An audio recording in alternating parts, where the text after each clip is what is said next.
2 days in a row, we were in the 50s. 56 on Monday. It was only 57 on yesterday. There were a couple of spots inland that got to about 60 degrees. But I want you to keep in mind that 76 is our normal high temperature for this time of year. We're not going to get there today, but I think tomorrow we do, because today we start to shift the winds a little bit.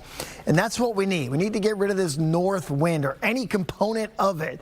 And we'll shift it to the south today, which will start to warm things up. But it is a cold, cold Wednesday morning out there.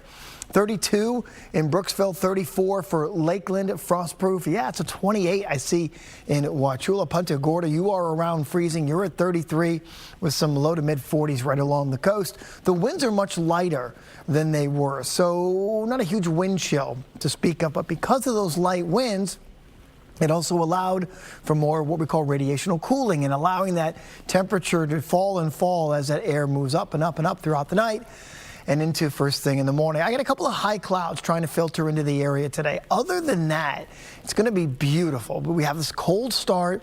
We'll call it a mild finish, though, because as these winds shift to the south, we're going to allow these temperatures to move back to the upper 60s for some inland, you know, and maybe some mid 60s along the coast. So we'll be several degrees warmer today than it was yesterday. The other thing that we're keeping an eye on, and once the sun comes up, we'll see if we can get some cameras on this, is this big wildfire down over South Florida. And it's really around the Everglades. It's near Alligator Alley, the National Fire it's called, burning out of control with 25,000 acres on fire. So with the south wind, the smoke is going to start to rise northward. So Highlands County, Hardee County, DeSoto County, don't be surprised. See it later today into the evening if you don't get some of that smoke to filter through. That's where it would be coming from. It'd be coming from your south and over the Everglades. I just wanted to point that out to you. At inland folks, even parts of Polk County, you may get a waft of some of that wildfire smoke as well. Meanwhile, it's going to be quiet next couple of days. Finally starts to warm up. We got upper 60s today. We got mid 70s for tomorrow, upper 70s going into Friday. Now, Friday into Saturday, this sloppy front is going to come into the area.